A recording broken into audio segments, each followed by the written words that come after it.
Hello and thank you for tuning in to Pilot Savvy YouTube video. My name is Chris, owner of Pilot Savvy. In today's video, we're going to discuss the setup and configuration of a RealSim Gear G1000 suite on X-Plane 11 that's running on a Windows 10 system. So gonna go through the entire process beginning to end, starting with the download and installation of the firmware and plugins required from RealSim Gear. So going to launch a browser and go to RealSim Gear, realsimgear.com, support, downloads, just the downloads. Then scroll down past, we're going to come back here to the X-Plane 11 plugin installer for Windows version 2.1.0. We're going to scroll past that temporarily and then backtrack. We want to go down to Windows, the firmware for RealSim Gear firmware utility. So I'm going to click on this hyperlink and it's downloading the firmware utility. Now I already have it installed, so you're going to see some messages saying that it's already installed. And as you see, it's pretty quick. So I am going to click on it. It's opening it up. Give it permission to for that app to make changes on your device. So go yes. And there's that message I was telling you about saying, hey, you already have this installed. What are you doing? Click OK. And what it's going to do is going to reinstall it. And that's completed. Uninstall, as you see. And completed. So I'm going to close this. And it's smart enough to continue. So I go next for the installer. I agree with the license agreement. And this is the default location, program files, and RealSim Gear firmware utility. Unless there's a really good reason, don't play engineer and change this, because what's going to happen is you're going to forget about it and something isn't going to work, and then you're going to scramble trying to figure out what it is. Stay with the default location so that if you have to call in to get support, then everyone involved is going to know where the stuff. Everyone involved with helping you is going to know the default location. If you point this to Timbuktu and forget about it, or the person or someone setting up your computer, if they choose a location that's their trademark location, I don't know, no one else is going to know about that except for them. And there's nothing in here that's going to tell you unless someone does a search and find, oh, where's this? Oh, that's an external drive that it's going to. So make it easy, make life easier on yourself and anyone who's involved in helping you, who may be involved in helping you down the line. That holds true with all of the installs. That's my recommendation anyway. So going to click on install, and you'll see that goes through pretty quick. That's completed installation. Then go next, and I'm going to manually open it up to make sure everything went okay. You can click this box to open it up automatically. I choose not to. Going to go finish, and before installing the second part here, I'm going to go and make sure that it's where it's supposed to be. So going to go to start, going to go down, look for the folder that says RealSim Gear. That's it right there. Open the folder. There's the RealSim Gear firmware utility that we just installed, and it's going to scan the system for all of the RealSim Gear devices attached, hardware that's attached. We're looking for the G1000, and there they go. There they go. G1000 suite includes the two G1000s, and there's one more GMA add-on. That's the comm panel. So we have that there. Going to exit out. Oh, and it says it's up to date also with the latest installed version. So going to exit this. Now second part, to get those to work properly, we want to go back up here where we passed this earlier and we want to install the plugins, the Explain 11 plugin installer for Windows version 2.0 now. That could change. Click on this. It's going to install it as fast as the firmware. And it is installed now. Click on it. Give it permission to make changes to your system.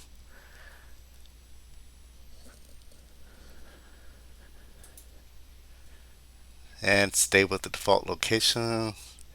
Agree to the license. We're installing the G1000. And go ahead and check the all others because there's some additional items I have, and later on I actually may install the 430, 530 again and the 750. So for here, go next. There's that default location again. It's going to put it here. um, don't change it unless you have a really good reason to. And a rule of thumb, if you do change it, have some kind of like a binder or something, or a folder, or a piece of paper scribble and attached to the computer, letting someone else know that you did this. I've come across some uh, tech savvy people who, I don't know, get a kick out of putting it in a different location and making people guess. It doesn't make you a smarter tech. It just makes people frustrated who's coming behind you trying to um, fix a problem. Okay, go install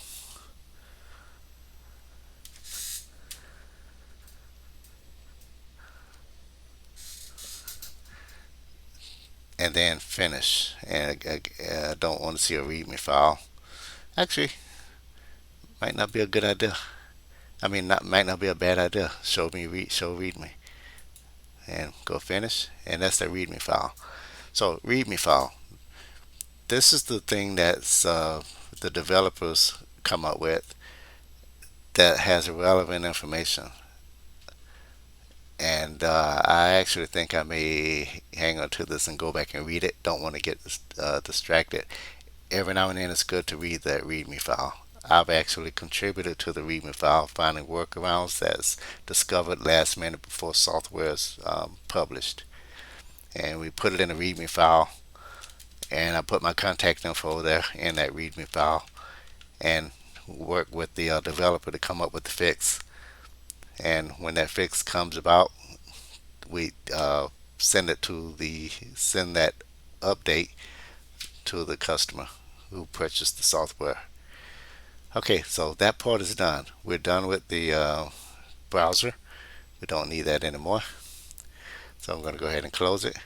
Now we want to check. We have a total of 3 displays. The main display, primary flight display, multifunction display. So these are all, as far as the operating system is concerned, these are computers. So it's concerned about these 3 computers. That's what it should see.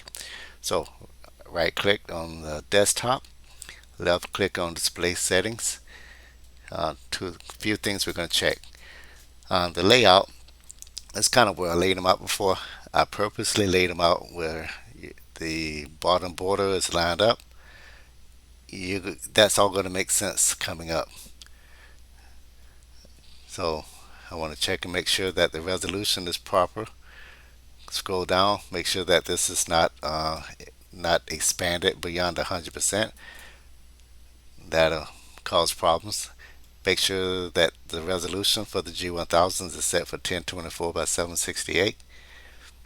And the orientation, I can't see that being anything other than this. But if you have something that's lopsided, sideways 90 degrees or whatever, you can use this here. You won't see that. I haven't seen that in the G1000 configurations. So we check the first one. We don't want to make this the main display. Second one, same thing. We're checking 100%, 1024 by 768, and it's not the main display. I want to leave this up. So make sure, I think I have everything. Alright, so now let's go to the fun part. Got this. Okay, let's go ahead and launch the browser. I mean not the browser, launched X-Plane. And when X-Plane comes up, Checking we're updates. going to check the resolution. Oh, not the Updates resolution, finished. but the layout. That's what we're doing here. It's going to require us to drag and drop. So we want to. There's a particular setting. So go to settings, and okay, it's where I left it. Now, for some displays, the installation calls for setting for 2D panel. There's some that pop up automatically themselves out of the box, and you have or they work with third-party apps that requires this, and so you want to have this for set for 2D. I'm going to do another video showing a diamond how it needs to be set up in 2D only. Okay, so we're going to leave this to unused. Now remember the layout. We had the layout with the bottom um, borders lined up, so it makes it easier to spot. So we have this that way. So I'm going to go ahead and scroll to the center and right. Full screen. This is the main one we know because it's the larger one compared to the two on the side. Um, this is the larger display. It should be set for full screen display. This and any other display that you have that's designed for external view only, it should be full screen display. And this is the multifunction display, the G1000 that's on the right. Same thing is set for unused. Some other options that you have, you could actually set up an instructor station as well, and that's going to give you some additional useful tools, and that's mainly relevant for if you have like a FAA device. It doesn't have to be a BATD. It doesn't have to be that. It can be one that's not, but it'll show an instructor will be able to sit down and manipulate the flight. You know, you're flying along, she or he can um, program in an engine failure or something like that, or a rough engine or electrical power failure or something like that that you're not expecting. They can throw some weather up in your flight path and see how you react. It's a really good tool.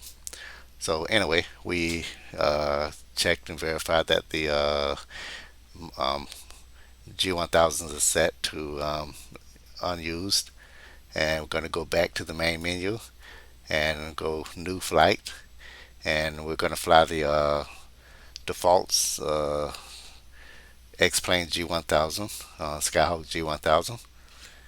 That's a really good plane there. You have the other one too, the Skyhawk with the steam gauges. Is this one, but this one here, it matches the equipment that we have. So going to take off from Corpus Christi. I put that in there because it's been a while since I was at that location, and that was some pleasurable flying in that port of Texas. And so I'm going to go ahead and real match real weather. Not going to fly.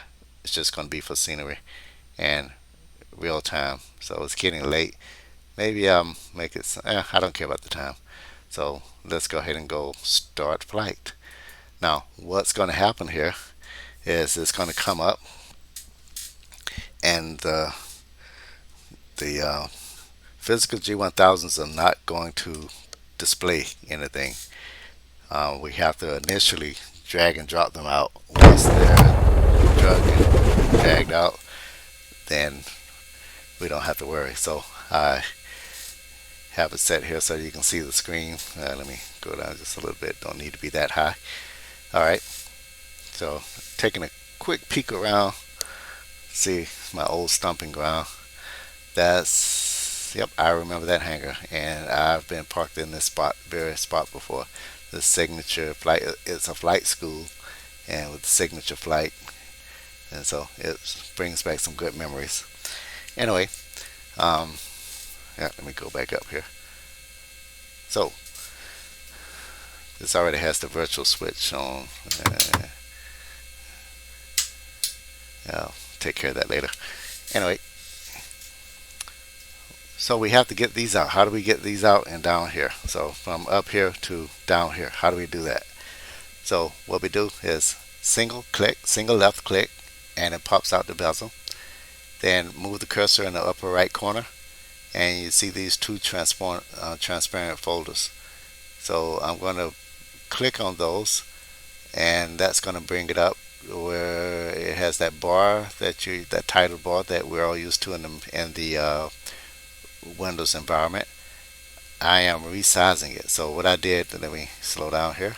I hate when I'm watching videos and people do things really fast and don't explain. So I'm moving the cursor to the edge of the pop out to until the arrow turns double. You get a double arrow from the single.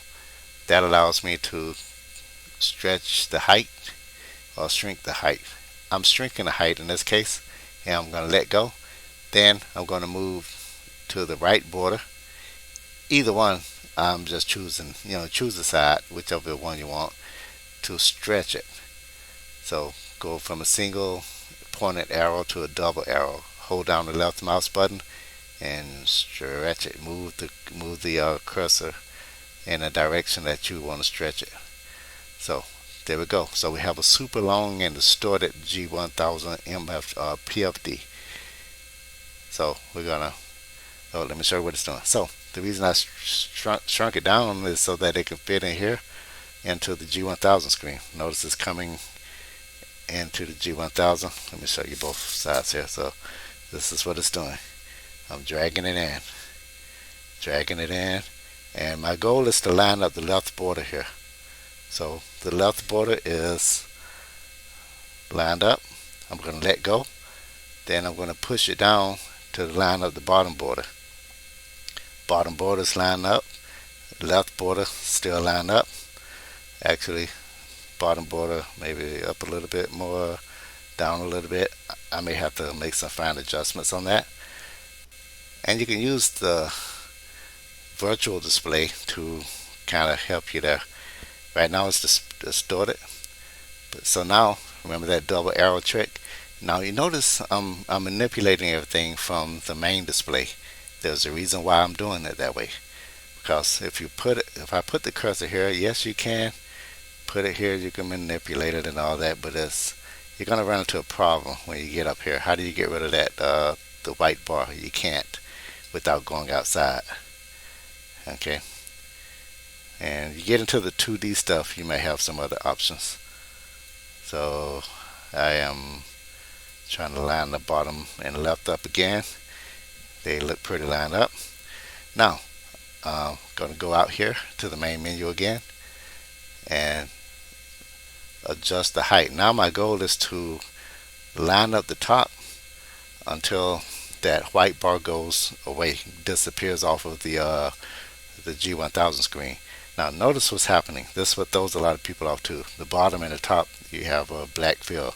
It looks like it's dragging that whole thing up, but notice that's actually not happening. I have the double arrows, and I am dragging it up, and I'm going to continue to drag it up until the title bar disappears completely. Then I'm going to let go. Now watch what happens when I let go. Look at that. Bam. You have your left border lined up. You have your bottom border lined up. And what's not lined up? So you see some distortion still. The circle, the compass is kind of in a oval shape. That's no problem. And this is off the screen. We're not done yet. So now what we're going to do is line up the right border. So on the right border, I'm doing the same thing here. I am putting this cursor there till it turns double. The arrow turns double, and then I'm pushing it in. Now, I'm trying to let you see both of these again. Pushing it in until now I'm lining up the left border. And that may be a little tricky, line up the left border, let go, and okay, there's still some hanging off the edge here. So here's how I fix that. Go back here, and it's almost like a speed bump that it's getting over. Putting that over there and let go. And one more time, speed bump again. Let go. All right. Still hanging over a little bit. Still a little bit, and I'm just gonna bump that in just a notch, and I think I got it. So There we go. So left border, bottom border, top border, right border. All the information is in there, and all of it is proportionate to how it should be arranged. Okay. Now, second part, we have an MFD that we have to do. So, go walk me through this one. Okay, you said left, single left click. Okay. Now what? Okay, you said put the cursor in the upper right corner until I see those clear double boxes like this, folders like this. Okay, single click on those. Ignore that message that comes up.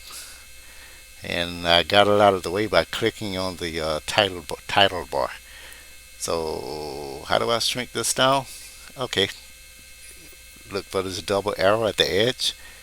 Left mouse button, you say? Okay, push it down. Okay, got it. And how about this side? Same thing. Okay, double arrows. Hold down the left mouse button like this, and move in this direction or any whichever way I want to stretch it. Okay, like so. Okay, good. Now, now what? Okay, I'm pushing this over, and is that it there? Yep. Okay, so I am pushing this over and let go, and okay, there's the bottom there. I'm lining those up with the bottom. Okay, right and bottom. You kind of line those up at the same time, it looks like. And then the double arrows again. And I'm gonna make it taller. And how tall? Okay, until the white title bar goes away. Like so. Like so. Okay. Alright, so I have my top border, right border. So right border, top border, bottom border. Now what? Okay. Oh, this one. Okay, so the left border. All right. So there's my double arrows. I'm pushing it in, and that looks lined up. And right about there. Okay. Looks like it's there. All right. Now, functionality. We want to be able to turn buttons and push knobs, and we want to make sure that everything is working. So how do I do that? How do I make sure? Well, it's a couple ways, but there's a tool that's also included in that download.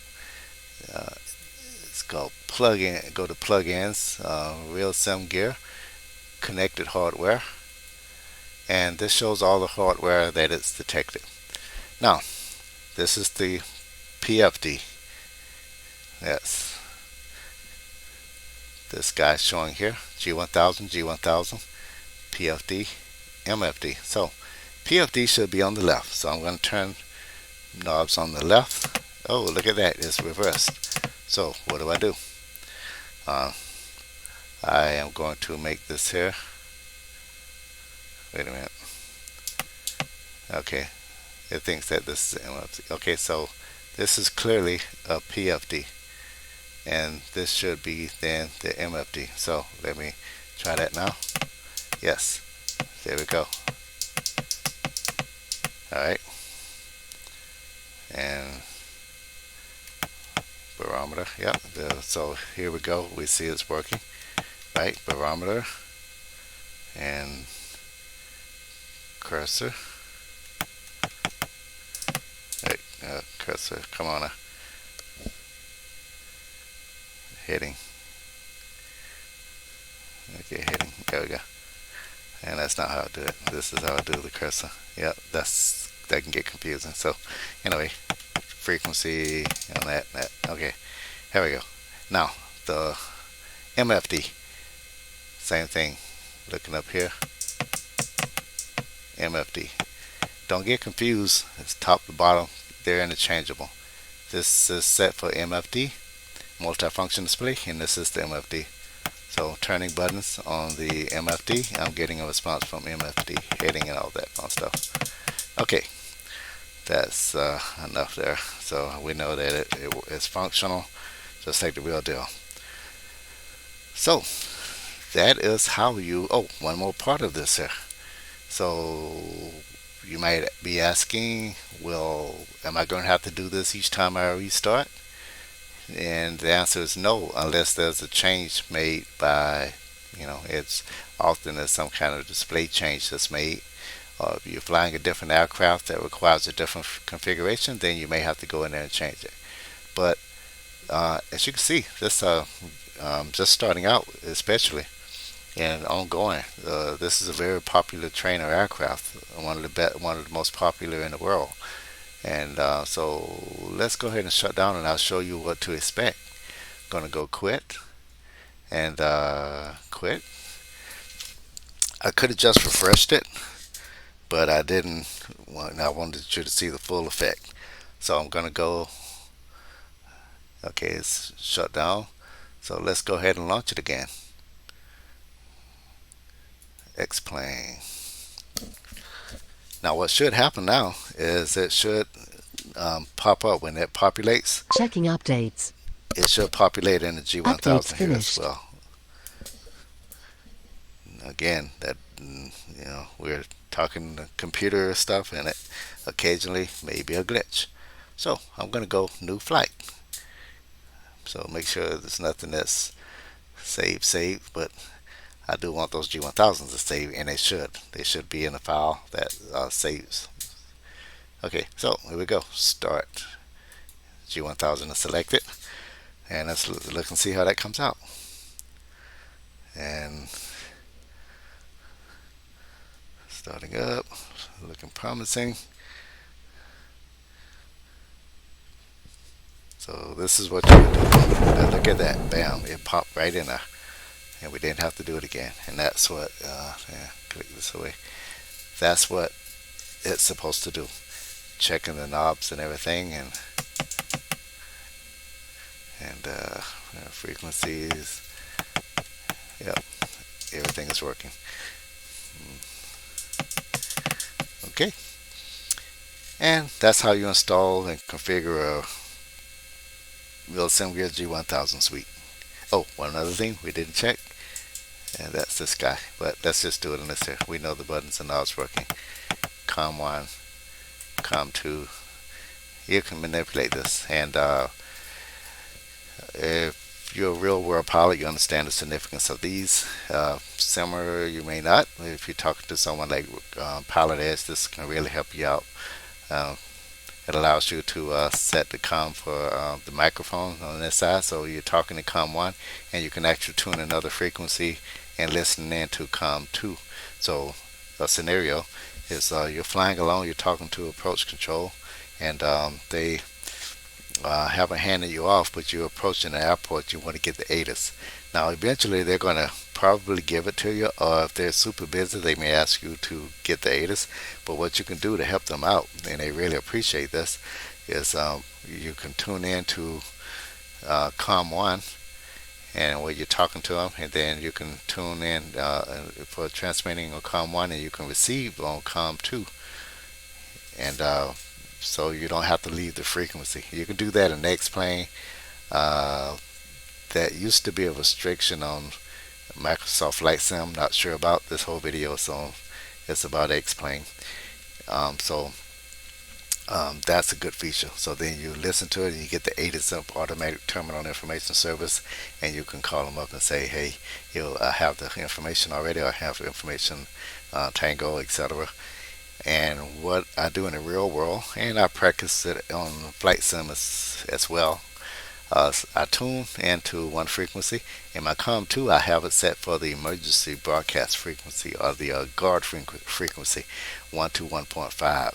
So if you're flying around, you may be out in the boonies, mountainous terrain, forest area, where another airman may be down, or not necessarily airman, anyone transmitting on the emergency frequency is going to send out a tone, and you'll pick it up on. You may be the only one in the area who can hear it. It may take an aircraft flying directly down the mountain pass, or over in some ravine or something where it's, the transmission is being blocked horizontally, and you may be that aircraft that flies vertically straight over the scene. So that'll help out a fellow pilot there. So anyway, now that concludes that. We know that the stuff works here. We're not going to actually do a transmission. So thank you for tuning in to Pilot 7 YouTube and watching this one here, and hope to see you subscribe and return for other videos. I was uh, out of kind of practice for a little while, and was trying to sort through some technical problems that I have since then resolved, and I'm going to resume putting um, publishing videos. So keep tuning in, and I'm Chris with Pilot 7 YouTube. Have a good day.